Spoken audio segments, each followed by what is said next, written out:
Hello everybody, today we are racing stage 4 on the Zwift Level Up series in category A on Issendorf Express. The race is 3 laps, around 21.7 kilometers with about 159 meters of elevation gain. So on paper this is not a very selective course. There are a couple of small climbs where rider can suffer a little bit, but in most cases this kind of road ends in a sprint. And today I want to test something. I'm currently working on a full video about Zwift trainer difficulty, which will come out later this week. In that video, I compare 0% and 100% trainer difficulty on Alpe du Zwift with the same power target, same bike setup and real data. But before releasing that full test, I wanted to try something in an actual race situation. Usually, I race with trainer difficulty around 50%, which is the default setting. But today, I'm going to increase it to 80%. The idea is simple. Can a higher trainer difficulty give me a better road feel, help me react better to the small climbs, and maybe improve the way I launch my sprint? For the setup, I'm using the Specialized Tarmac SL8 with DT Swiss disc wheels, so this is clearly a fast setup for a race that should be decided at that speed. But there is also something very important tactically today. We are 33 riders on the start line and 9 of them are from the dirt team. That's almost 1/3 of the entire field. And that changes everything. If I attack alone, there is a big chance the group will chase me down, especially with so many teammates able to control the race. But if a dirt rider attacks, that could be the right wheel to follow, because the other dirt riders probably won't want to close the gap immediately. So my plan today is not to attack randomly. I need to stay alert, watch the dirt rider, follow the right move if it goes, and save enough energy for the sprint. The level is pretty high for me, with a lot of A raiders, while I usually race in category B, so my target today is a top 10.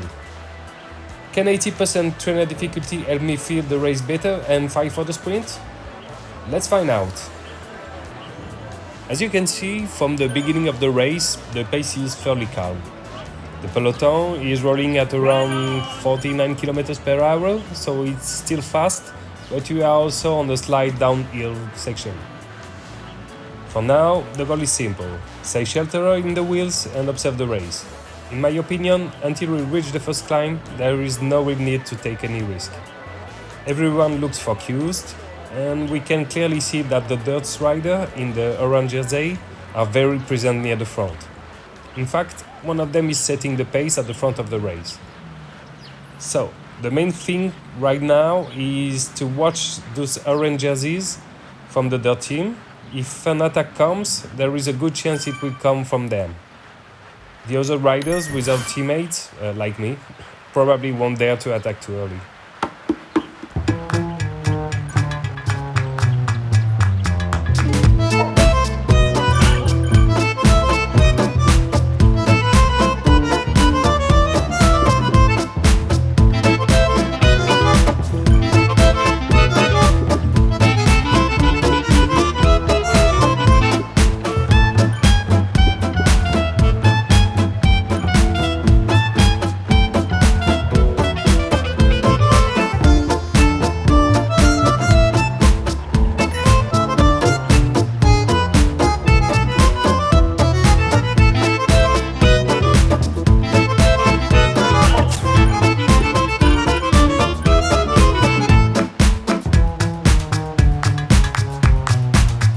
Kilometer 4, we hit the first difficulty of the route.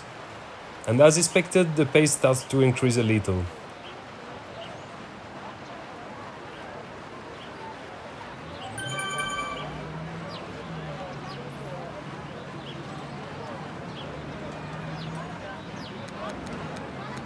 You can see it gradually going up to around 5 watts per kilo in the wheels, which means the riders at the front are pushing even harder. Then, at the front, we get the first small move of the race, with 2 riders trying to break away from the peloton, including one dirt rider. But they are brought back pretty quickly, especially by another dirt rider, which is a bit strange from a tactical point of view.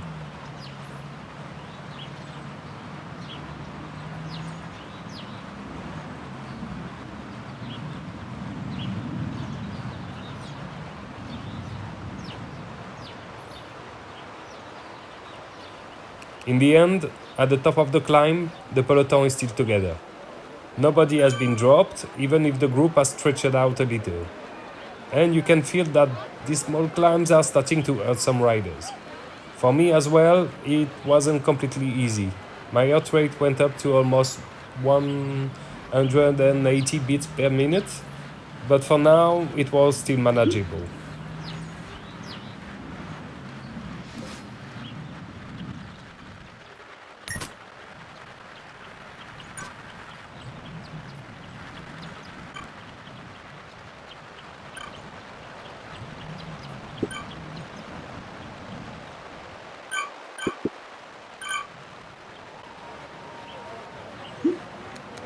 At kilometer 6, we hit the second difficulty of the route. And as you can see in the chat on the right, some riders are encouraging the group to make the race a bit harder for dirt, and not just let them control everything. So that's exactly what I'm going to do. I follow the idea and I move to the front of the group to set the pace, around 6 watts per kilo, just to see how the whole group reacts. But I'm not going to keep pushing for too long, because I don't want to burn a match for nothing. I just ride the climb at my own rhythm, then I ease off a little before the top to avoid going too deep into the red. In the end, it allowed me to manage the climb exactly the way I wanted. You can see that, heart rate wise, it didn't go so high. So I was able to absorb the second small climb quite well, stretch the peloton a little and put the group under some pressure. But nothing more than that. Everything still gets over the climb fairly easily.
At kilometer 11, just after the halfway point of the race, a few riders start to leave the pace, but without really committing too much. I'm going to extend the effort a little bit and move to the front of the group just before we hit the first climb for the second time. The idea is to do the same as on the previous lap. Get to the front, set my own rhythm, and suffer a little less than I have to follow the pace imposed by other riders. And as you can see, I'm riding at around 5 watts per kilo, but it's not completely crazy either. I'm immediately chased by a dirt rider who comes straight onto my wheels. Then other riders start to take over, so I calmly move back behind them and try to absorb this climb as naturally as possible, without pushing my heart rate too high. If I can stay under 180 beats per minute, that's a good thing.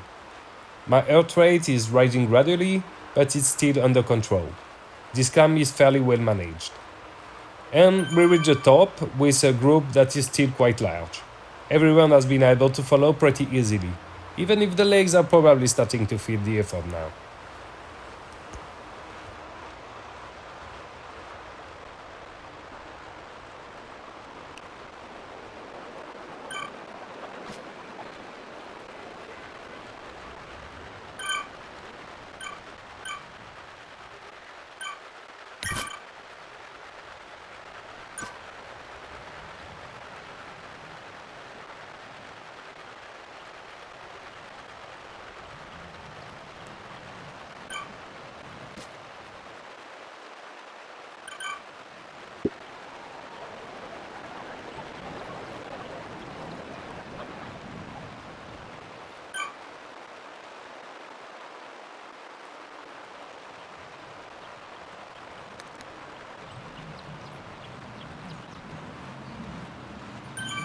As we go through the arch on the second climb for the second and penultimate time, we can see that a lot of riders have set a new personal record on this section.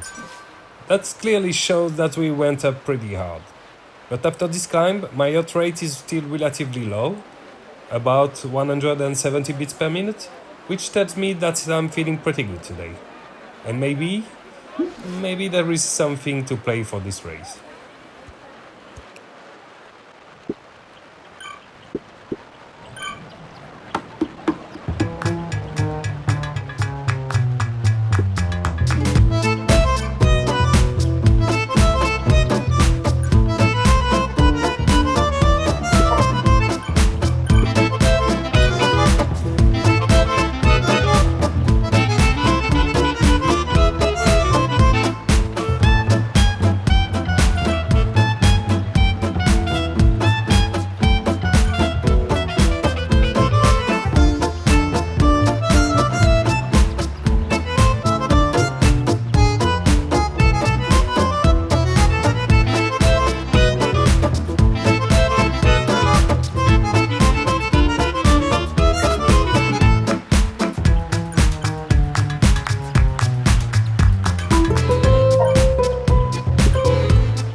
At kilometer 18.5, as we go over this first small climb for the last time, you can feel that the riders are more in observation mode now. Nobody really wants to take the lead of the group and drive the pace up this time. Everyone is starting to save energy a little, probably thinking about the bunch sprint that is very likely coming. Still, one of two riders try to set the pace, and one rider even tries to go clear, but is quickly chased down by one of the riders of the team Dirt, who closes the gap pretty easily. And now, at the end of the climb, when the gradient hits around 5%, the pace starts to increase. The first riders are beginning to get dropped at the back of the peloton, so this is the moment where it is really important to move back into the wheels quickly and not to lose contact. As you can see on the map, in the top right, several riders are starting to struggle. 3 or 4 riders are beginning to lose contact with the peloton. Now, the race is really starting to light up. There are still 2.6 kilometers to go, but some riders are really in trouble, and the peloton is getting really stretched out. I'm still there, but you can see from my heart rate that I'm now about 180 beats per minute. So we can feel that the race is reaching its peak. From now on, I need to be very well positioned, stay very alert, and above all, grit my teeth to get the best result possible.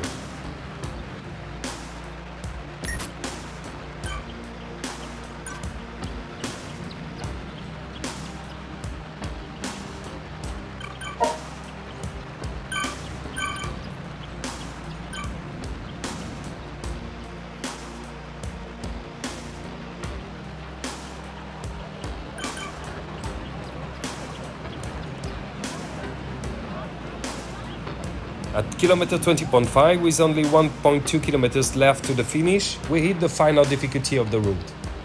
And now you can really feel the intensity going up. We are around 6 watts per kilo in the wheels. I'm actually quite well positioned at the front of the peloton, not too far forward, not too far back. I'm in the wheels trying to use as much draft as possible. But now, the challenge is toward this position, because other riders are also trying to move up.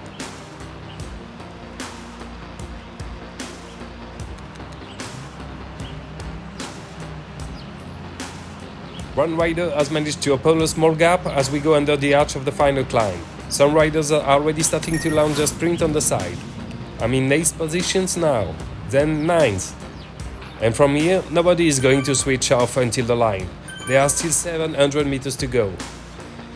I'm trying to give everything I can. My heart rate is around 180 beats per minute. I'm in 10th position now, 11th now, and now I start to move back up with around 600 meters to go.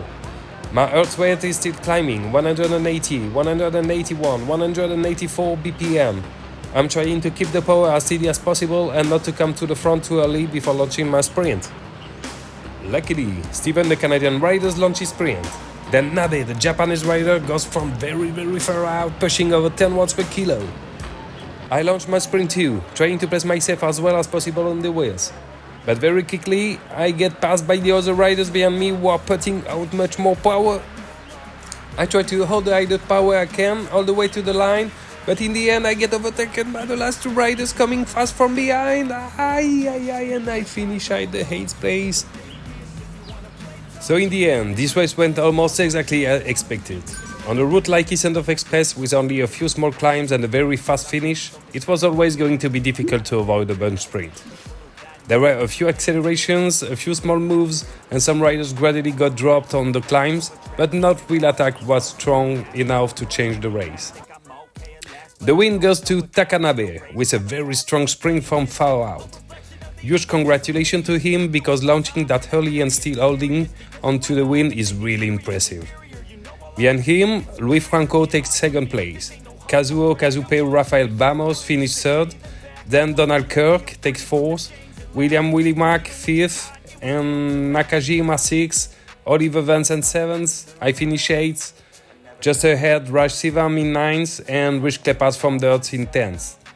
So the world top 10 is packed into just over 2 seconds, which show how tight and fast this final sprint was. Congratulations to everyone in that front group because the level was really high and nobody gave anything away. Tactically, the presence of 9 dirt riders made the race interesting because they had the numbers to control the peloton, but in the end they didn't dominate the final results, with the first dirt rider finishing 10th. For me, this is a solid result. I finished inside the top 10, which was my goal, in a strong category A field. I was well positioned when it mattered. I managed the climb without going too deep too early, and I was still there in the final sprint.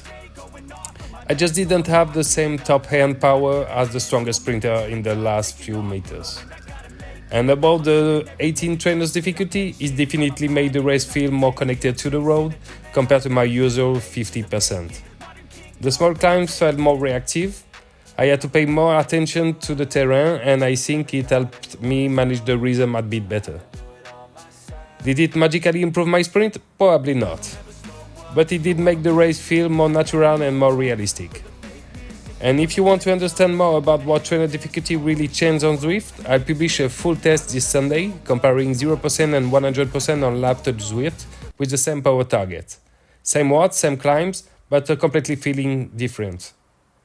Let me know in the comments what trainer difficulty you use for Zwift racing, and if you think a higher setting can actually help in the sprint. And if you enjoyed the race, don't forget to like the video and subscribe to the channel.